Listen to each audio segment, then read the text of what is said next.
On in. Welcome in. Great. I will go ahead and get started. My name is Megan Henningsen. You guys have probably received emails from me. I work for the Center for Global Engagement. So we're right across this hallway, and I'm here to talk about a really cool travel abroad opportunity for the spring semester. Yeah, and I'm Chris Wright, and I'm the director for the Center for Innovation and Entrepreneurship and a faculty member in the College of Business. And I'm going to be one of the co-leaders for the study abroad trip to Dublin, Ireland. Awesome. So if you want to talk a little bit, Dr. Wright, about the program. So, I mean, it is an entrepreneurship and innovation themed study abroad trip. So we are really fortunate to have a great partner university, Dublin City University, which is one of the major universities in all of Ireland. It's a great school, highly ranked academically. They've got about 20,000 students that attend. So it's a bigger university. They do a lot of really amazing programs for innovation and entrepreneurship. They have a whole innovation campus that houses startups and companies that spin out of DCU that have been funded and kind of based around ideas or intellectual property at the university. They have a building on campus called DCU Invent, which helps students build and create and actually spin out companies from DCU. So they do a lot of really amazing things there. So we'll get a chance to be a part of that and kind of see a lot of the neat things that are happening there. As far as the course goes, so we're going to actually meet probably 6 or 7 times during the spring semester. And you guys are actually going to be put into teams. And we have a process for how we're going to combine students into teams based on some of your what we call a founder assessment profile. We work with an accelerator program here called ACT House, and they've got a really cool founders assessment. So it looks at your interests and personality characteristics, and it categorizes you into one of 3 founder archetypes. You're either an architect, a creative, or a techie. And so we're going to blend and create teams that are collaborative in nature. And then you guys will work throughout the semester on a business concept. So you're basically going to come up with an idea, and you're going to cultivate that idea across the course of a semester. And then when we get to Ireland, you're actually going to get paired up with mentors who are founders and folks in venture capital or VC in Ireland. So it's going to be kind of a cool experience to get coaching and feedback from people who are involved in entrepreneurial work just in Ireland. And so they will coach you and work with you throughout the week.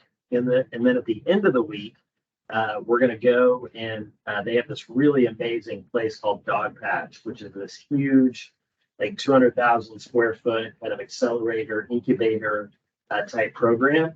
And you're going to get to do a pitch competition, for prizes and all kinds of fun stuff with your classmates and get feedback from VCs and other founders of startups who are, a lot of them are your age. So a lot of these folks are like students or recently graduated, are working on building a startup, and they're officing and housing their startup in Dogpatch, which is what they call that incubator program. So it's going to be really fun.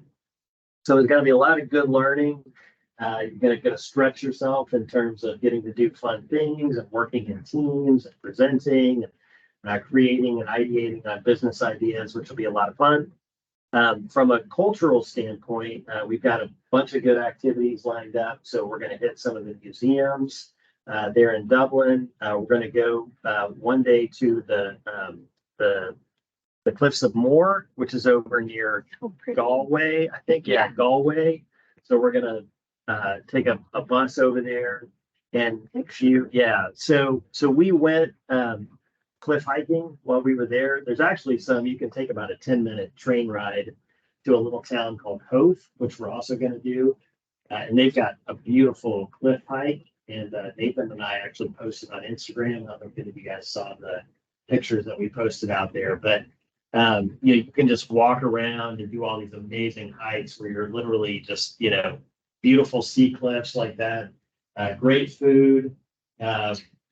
Dublin is like a foodie kind of city. So we ate like some traditional Irish, we had bangers and mash. It's like basically these Irish sausages and mashed potatoes, and they drink a lot of Guinness over there, so everybody likes Guinness beer.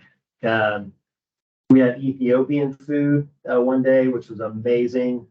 So we ate a bunch of different stuff. We went to an incredible Chinese restaurant one night over there. So they've got like all kinds of food. So it's definitely a foodie city. We went and toured Trinity College, which is one of the oldest European universities. It was founded in 1592. And so the buildings are just amazing. They look like kind of like Hogwarts or something, like all the buildings are just unbelievable. So there's so many fun things to do just in the city of Dublin itself. So we're going to do a lot of those kind of cultural outings and tours and activities. Trying to think of other things. We're also going to go. So one of the unique things about Dublin is that it has there are some tax advantages to establishing corporate headquarters. So a lot of the big tech companies have set up major offices and have a big presence in Dublin. So Google is there, Meta, LinkedIn, Qualtrics, Apple. So we're going to do one day where we go and we get to go tour some of the big tech companies, which will be really fun. So lots of great activities planned. Oh, we're going to go to the Guinness Storehouse. How could I forget that? Guinness, the beer, it originates from Ireland. And so this is the original Guinness factory and storehouse where they produce Guinness. And they have since the early 1500s, I think. So for a long, long time. And this is so what's funny they produce 3 million pints a day of Guinness. But they only support Ireland and England.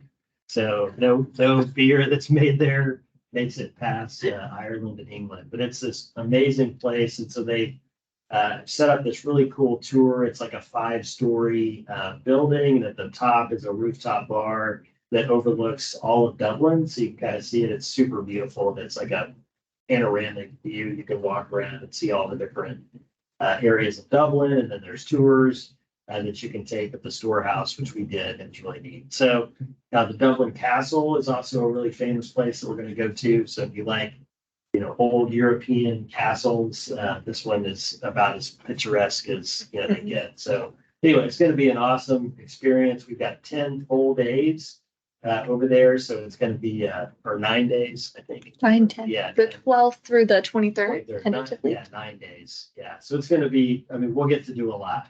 So going to be incredible. And I just came back and it was amazing. So, and we went to the Temple Bar there too, which is the oldest original pub in Ireland. So it was fun. When we were in there, there was a guy, they always have live music. So, it's like just super cool music and it was really fun. So, I'm surprised you came back. I know. It was, Awesome. Well, I'll talk a little bit about logistics, a little bit less fun than talking about Dublin and all the cool, awesome things that you'll get to do. But essentially what we're looking at, as Dr. Wright said, you guys will be taking some of the class during the spring semester. So it'll count as your spring, part of your spring enrollment, right? But you won't actually enroll yourselves. You'll register through us. And the purpose for that is because last year with our travel courses, we had students who were enrolling for them, but didn't recognize that it was a travel course. So we started booking flights and all of those things. And they were like, oh, I didn't know that I was supposed to be going to France.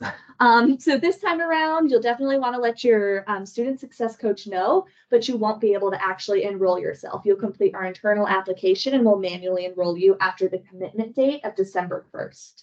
And I'll talk a little bit about that in a second.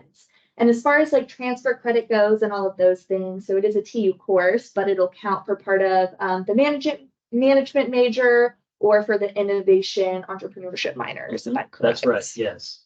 So it does count for credit in as an elective or as a management course or as an elective for our entrepreneurship minor. Awesome. So a little bit about costs. So the cost that you see here, the $4,600, that'll be billed through TU. So it'll show up on your statement whenever you normally see your statements like through TU. So it'll add to your cost of attendance. This price right here, it is subject to change. Subject to change, meaning if we find a cheaper flight, then we'll book the cheaper flight. But it's pretty, for the most part, set in stone and all inclusive. So you've got your flight for $1,600. Flights are kind of outrageous right now. We don't know why. We're hoping it goes down. We will see. And then the program fee is $2,700. And that includes your lodging while you're there, the ground transportation, all of the tours, excursions, cool things that we were talking about, and some meals. So basically, what you'll want to budget for on top of this course fee is any souvenirs that you want to bring back home, any extra things you want to do in Dublin while you're there that aren't on the itinerary, and some of your meals. And we'll let you know beforehand which meals are covered and which ones aren't. And we do have travel grants lined up. I'm getting Oh, okay, perfect. All right. saving the best for last. So a little bit more logistics, as Dr. Wright said, we do have pretty substantial travel grants for this course. We're super excited. We got some support from the business college. So the first 15 students who complete the travel grant application and commit to the class, which I'll talk about what that looks like, receive a $2,000 scholarship. So it's pretty substantial. On top of that, we have a couple internal scholarships that you can apply for as well. All of these are going to be housed in the same place on your registration. The due date for all of these is November 15th. And the reason for that is because we want to let you know whether you got it before you have to commit to paying and going for the on the course. We've got the foreign correspondent grant that's smaller. It's just a $300 grant, but basically it's a leadership position on the trip. You will just be managing the social media for our office. So you'll submit photos to us, 5 photos a day, which shouldn't be too difficult because you're probably going to be taking like a whole bunch of photos while you're there. You will do an Instagram takeover. So we'll give you the login information for our Instagram and you'll walk us through a day in Dublin. And then you will do a blog post when you get back about your experiences. So pretty fun. If you're a creative person, that might be for you. Definitely apply. We've also got the Global Engagement Mentor Grant. We call it GEM here. It's like a little shorthand. Basically, that's kind of like a peer mentor on the trip. You'll help with some logistical things, making sure students are in the WhatsApp group, little things like that. And then while you're actually on the trip, you'll kind of be like a temperature gauge for the students. So you'll make sure everyone's like feeling okay, they're doing all right. As you saw, you guys have a pretty packed itinerary. So just checking in. And then if there's any issues, communicating that to the faculty and staff. So you're kind of like that intermediary piece. And then finally, we've got our critical need grant. If you're Pell eligible, definitely apply for that. Or if you have any form of financial need, what we do is we have a pot of money that we give out for students to be able to study abroad to make it more accessible. So we take your name, we give it to financial aid, and they'll categorize you as like critical need, high need, whatever, and we'll try to offset some of that cost to make it more accessible. So definitely apply for those things. And again, I want to highlight the department funding, talk a little bit about that. You definitely want to do that. Again, the hard deadline is December 1st. So you want to commit to the course by or before December 1st. And after that, there's going to be no refunds because we're going to book the flights and start doing all the logistics then. Again, for enrollments, we're going to enroll you guys so you don't have to worry about it. You just have to worry about our internal registration. So I collected your guys' emails here, and some of you look familiar, so I think some of you have already done this. But this is our internal website. I'll send it to you in an email after this information session. And in order to register, all you're going to do is click this cute little apply now button. And it'll pop up a short registration. It'll ask for your passport information. No worries if you don't have a passport yet, apply as soon as possible, and then you can put it in afterwards. It'll ask for like basic health things, academic information, stuff like that. The most important part of that application process is the travel commitment form. Don't sign that until you're like, yes, I definitely want to go on this course. And again, to get that scholarship, you have to commit and complete the extra application, which the extra application is going to be on this tab right here. So all of the scholarships that I talked about are going to be linked right there. So it'll be pretty easy to access them once you have this. It also has like a proposed itinerary and all of those fun things on there as well. So this is what the internal registration application looks like. Again, pretty standard academic profile, food preferences, all of those things that we need to know to keep it safe.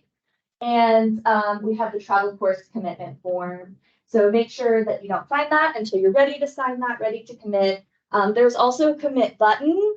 I realize it looks very enticing, so we don't really go by the commitment button because some people accidentally click it. We go by the commitment form, but feel free to click the commit button too because it's kind of fun.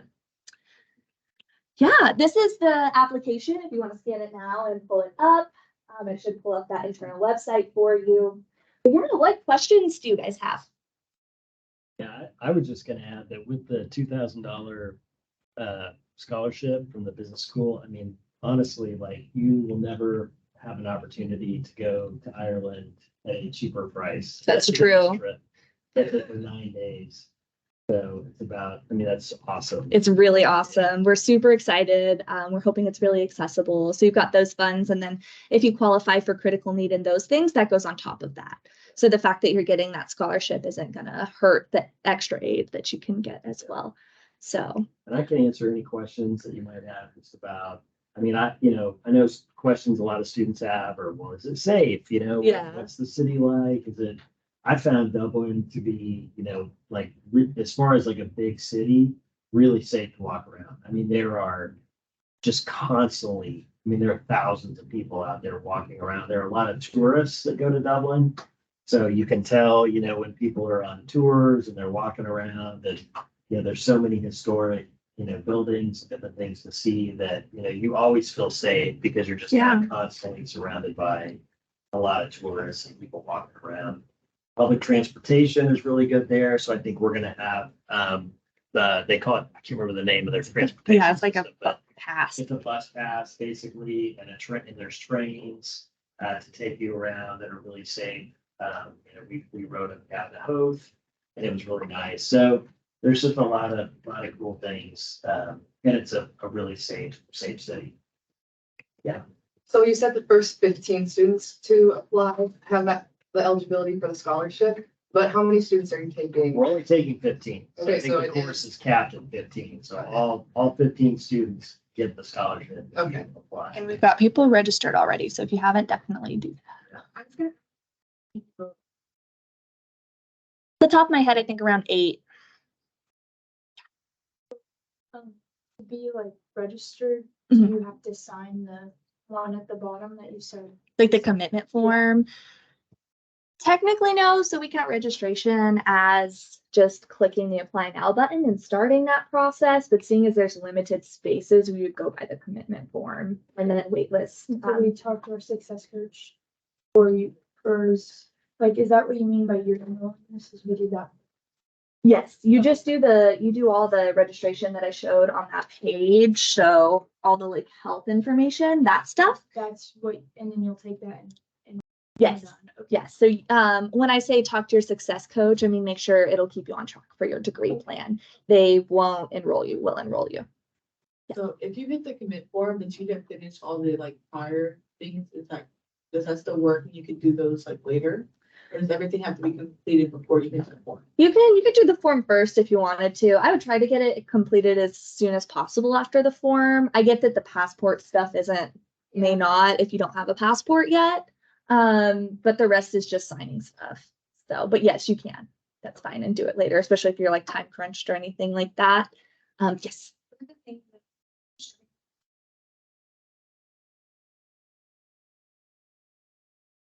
Mhm. Give it to them. Yeah.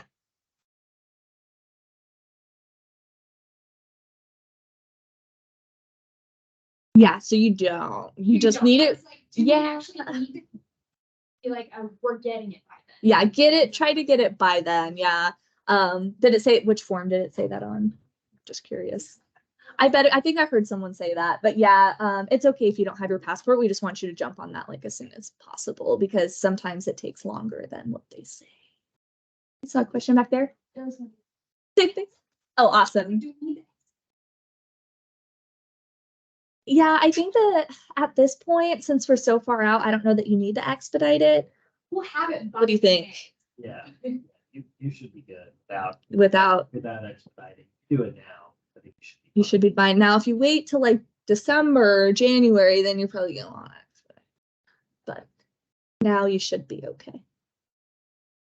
What else? Good questions. Yes. No, that's a good question. So we have it on there as optional. So if you aren't, or if you don't plan on it, it's recommended but not required unless it's required by the country. So some countries still require that you're vaccinated. A lot of them have dropped those restrictions. But you'll just sign a form that says like, I don't plan on getting vaccinated or something to that sort, and just upload it in lieu of that. That makes sense? I think you were first and then.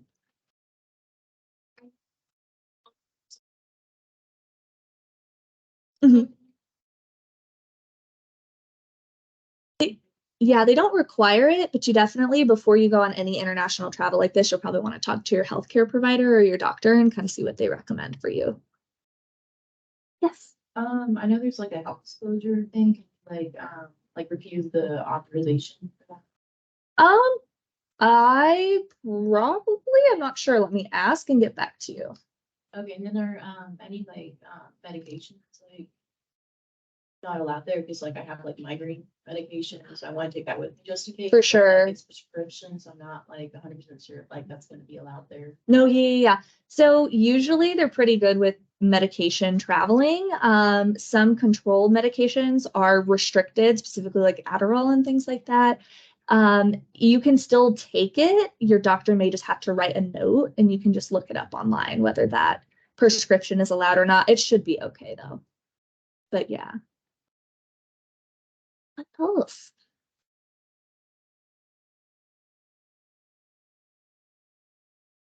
No? I was trying to think of anything else. So one of the things we learned, so